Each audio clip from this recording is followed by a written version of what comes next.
Good afternoon on what is a bright, warm and sunny day. It is Tuesday the 22nd of March. I've got a nice hot cup of tea and a parcel to unbox. Now I've already been into this one and I've poured out a couple of things so far, including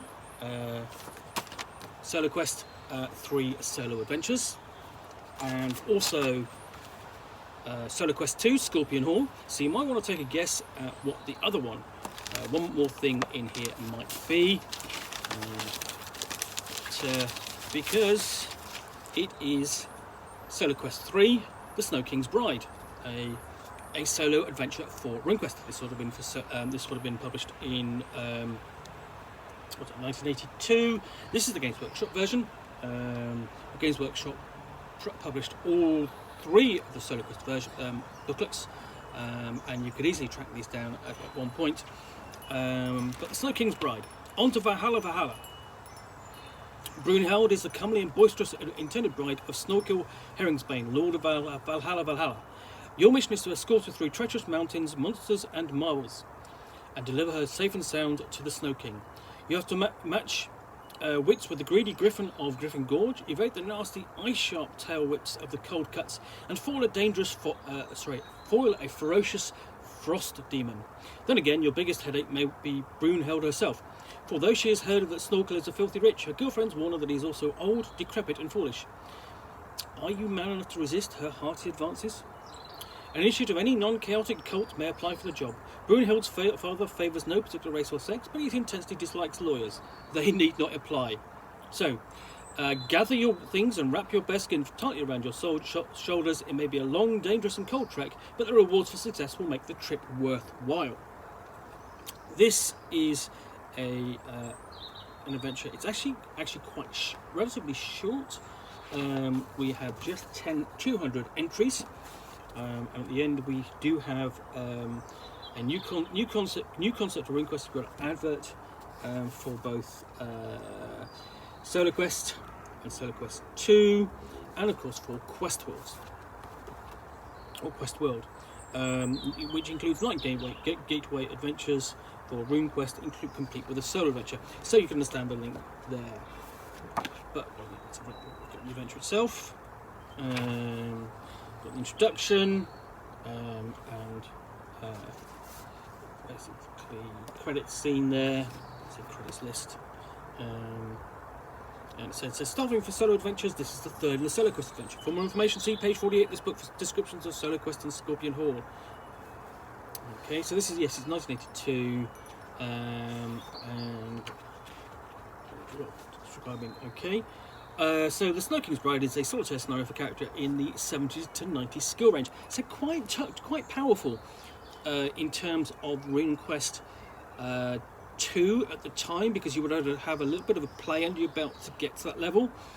A novice rune level might be able to run in it without being too strong, but the attack and parry percentages of the NPCs should be increased by 5% each. A limit of 3 so points of reusable rune magic might be about right. There are opportunities to run to regain power, so a vast amount of stored power is not essential, although there are quite a few encounters.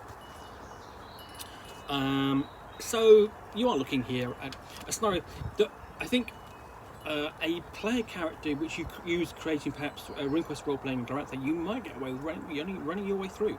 We have image. There's Brunhild herself. We've got replicated on the first page there, in the first entry, and we've got the full stats for her.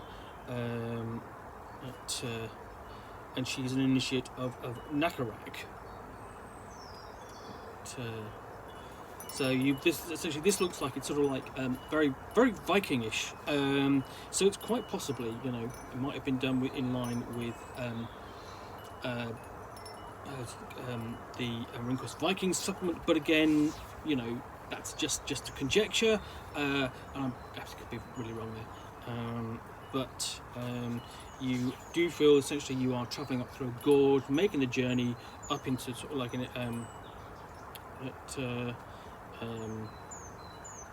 up into the mountains, and it is definitely this is definitely not Vikingish. I've gone wrong, because you've got references to a Yamalian there, So it's still RuneQuest. It is still RuneQuest, but it has a Vikingish feel to it. And just the layout, it's very nice and clean, but it's not very interesting, if you see what I mean. It's very perfunctory.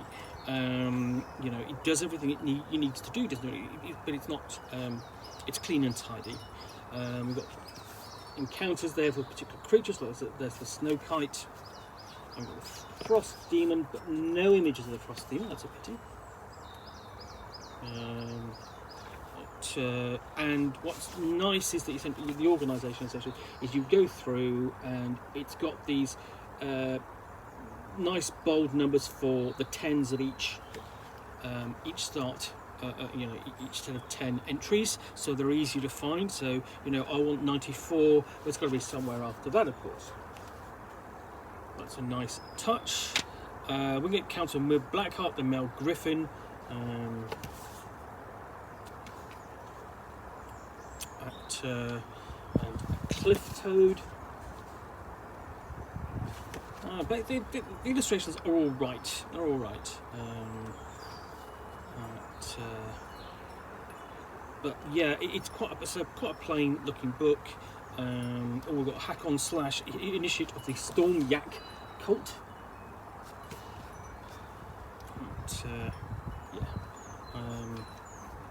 And more, as I say, not like hugely, you know, it's not a lot of artwork, not a lot of, you know, how can I put it?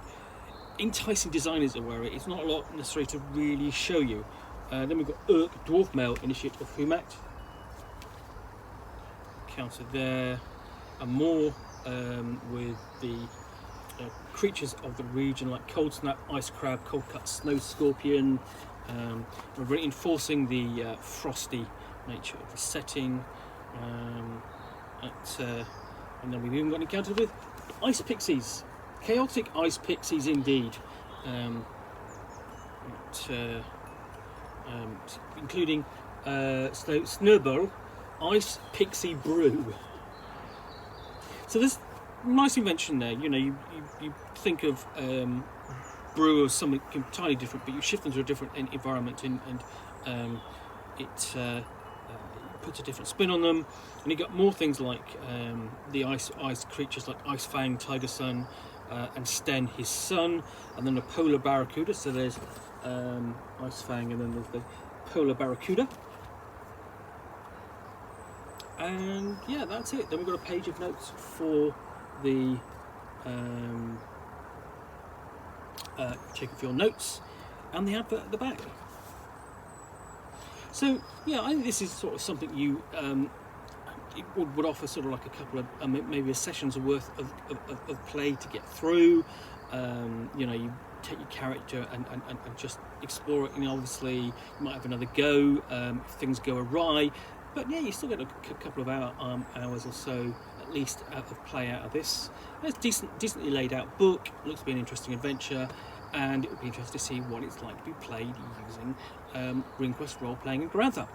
Anyway, so that's the Snow King's Bride, SoloQuest 3 for RuneQuest, published in 1982, and then reprinted by Games Workshop. Again, relatively easy to track down, and I think, you know, if you've got nothing else to about it, you're not getting role playing any RuneQuest at the moment. There's still the rules are still fairly similar. That you could play it using RuneQuest role-playing in Grantha. Anyway, thanks for watching another unboxing in the Nook. If you've enjoyed this, then please do click that like button down below. And of course, if you've got any comments or feedback, I appreciate you posting those. And lastly, if you want to be alerted to get more unboxings in the Nook, where you'll see me out here with a box and a book or game, which I will chat about to the best extent of my knowledge for roughly 10 minutes or so, all of course accompanied by a nice hot cup of tea, then please do hit that subscribe button. Thanks again for watching another unboxing in the Nook, and I'll be back again soon with another one. Bye for now.